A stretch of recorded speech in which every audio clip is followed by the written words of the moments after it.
Hello everyone and welcome to the last Gravograph of the year.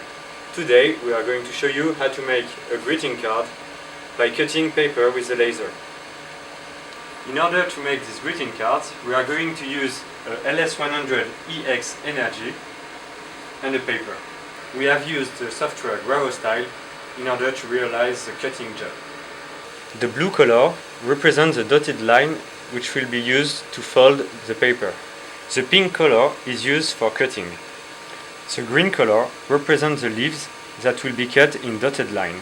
Finally, the red color represents cutting the exterior of the card.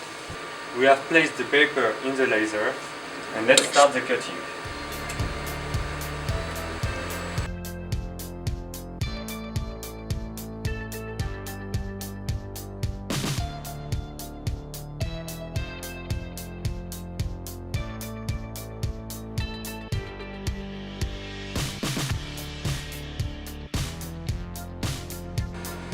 And here is the result.